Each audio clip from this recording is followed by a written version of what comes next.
पूरे बिहार वासियों को यह कह दिया कि फॉर्म नहीं भरोगे तब तक हम नागरिक नहीं मानेंगे आपको। क्या ये सही नहीं होता कि एक अलग से सूची आप जारी करते कि कितने लोग पलायन कर गए जिनकी वजह से आपने उनका नाम काटा है। ये जांच कर रहे हैं कि कितने लोग घुसपैठी हैं। नमस्कार, दर्श न्यूज में आपका स्वागत है। मैं हूं आपके साथ विशाल।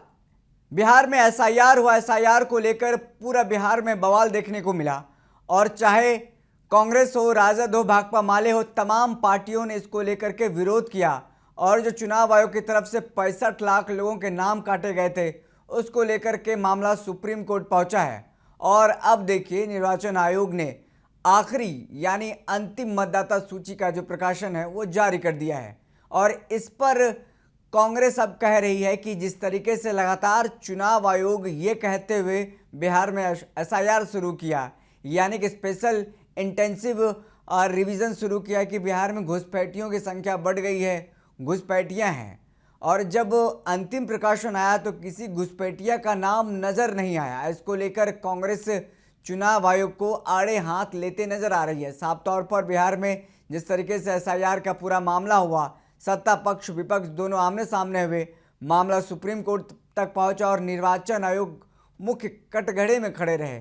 सुप्रीम कोर्ट ने कई बार आदेश दिया, आदेश का पालन किया गया और अब देखिए कहा जा रहा है कि आधार कार्ड का वैलिडिटी दे दिया गया है। पहले आधार कार्ड वैलिड नहीं था।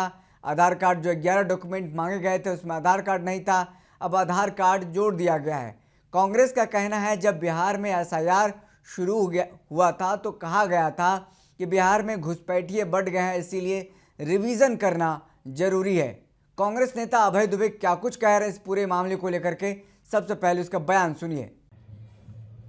इलेक्शन कमीशन ऑफ इंडिया ने बिहार में मतदाता सूची का गहन पुनरीक्षण प्रारंभ किया और तर्क ये दिया गया कि बड़े पैमाने पर बिहार में घुसपैठ हो गई है।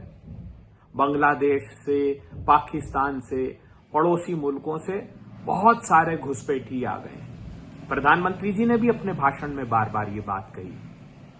अब आज जब 3 माह बाद ये प्रक्रिया पूरी हुई तो अंतिम सूची का प्रकाशन किया गया। आप जानकर हतप्रभ रह जाएंगे कि उस मतदाता सूची में एक भी घुसपैठिए का नाम नहीं है।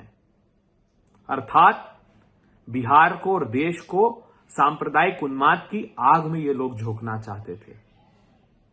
हम पूछना चाहते हैं कि जब इस सूची का प्रकाशन किया है और लाखों लोगों के नाम काट दिए हैं, तब क्या चुनाव आयोग ये देश को और बिहार को जानकारी देगा कि उन्होंने पृथक से उन लोगों की सूची क्यों नहीं जारी की जिनके नए 6E फॉर्म से जिनको इनरोल किया गया है, जिनके नाम मतदाता सूची में जोड़े गए हैं।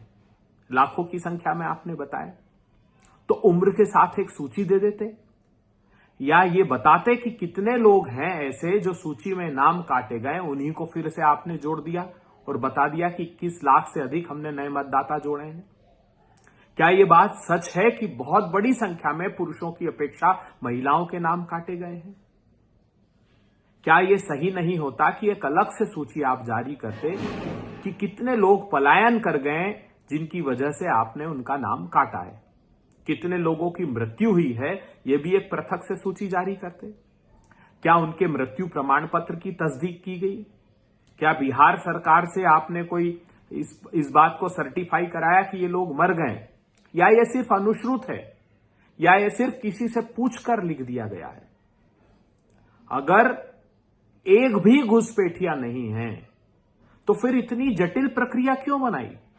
क्यों सर्वोच्च अदालत में लड़ते रहे कि ये तो सिटीजनशिप की ही प्रक्रिया है, जो नागरिक है उसी को हम मतदाता सूची में शामिल करेंगे। इसलिए 11 दस्तावेज वो शामिल किए गए जो सिटीजनशिप अमेंडमेंट एक्ट 1955 की प्रक्रिया के तहत होने चाहिए थे। बार बार रेजिस्ट करते रहे कि हम आधार को स्वीकार नहीं करेंगे, क्योंकि तर्क ही ये दिया गया कि हम ये जांच कर रहे हैं कि कितने लोग घुसपैठिए हैं। शर्मनाक बात है। या तो चुनाव आयोग ये सामने आकर बताए कि कितने घुसपैठिए मिले, नहीं तो बिहार से और देश से क्षमा मांगे। क्षमा इसलिए मांगे कि पूरे बिहार वासियों की आपने नागरिकता पर प्रश्न चिन्ह खड़ा कर दिया। पूरे बिहार वासियों को यह कह दिया कि फॉर्म नहीं भरोगे तब तक हम नागरिक नहीं मानेंगे आपको। मैं आगाह करना चाहता हूं, भारतीय जनता पार्टी जेडीयू इसी सांप्रदायिकता को आगे बढ़ाएंगे और आगे इसको और विकृत स्वरूप में प्रस्तुत करेंगे। हम चुनाव आयोग से मांग करते हैं कि तुरंत इन प्रश्नों का जवाब दे और पृथक पृथक वो सूची जारी करें जो पलायन कर गए हैं, जो नए 6E फॉर्म भरकर जिनका नया नामांकन मतदाता सूची में नाम ऐड किया गया है, जो मर गए हैं, जो कहीं और चले गए हैं, इनकी तुरंत पृथक सूची जारी करनी चाहिए ताकि दूध का दूध और पानी का पानी हो सके।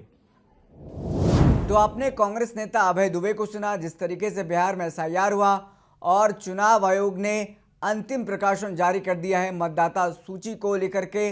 और साफ तौर पर सवाल उन्होंने पूछा है कि चुनाव आयोग जब मतदाता पुनरीक्षण शुरू कर रहा था उन्होंने जवाब दिया, उन्होंने कहा कि बिहार में घुसपैठिए बढ़ गए, तो बिहार में घुसपैठिए कहाँ हैं? अंतिम प्रकाशन जारी हो गया मतदाता सूची का, लेकिन उसमें से एक भी घुसपैठिए का नाम नहीं है। तो नाम पूछ रहे हैं अभय दुबे कांग्रेस नेता के, घुसपैठिए का नाम बताइए चुनाव आयोग। तो फिलहाल इस खबर में इतना ही। देखते रहें दर्श न्यूज। बहुत बहुत धन्यवाद।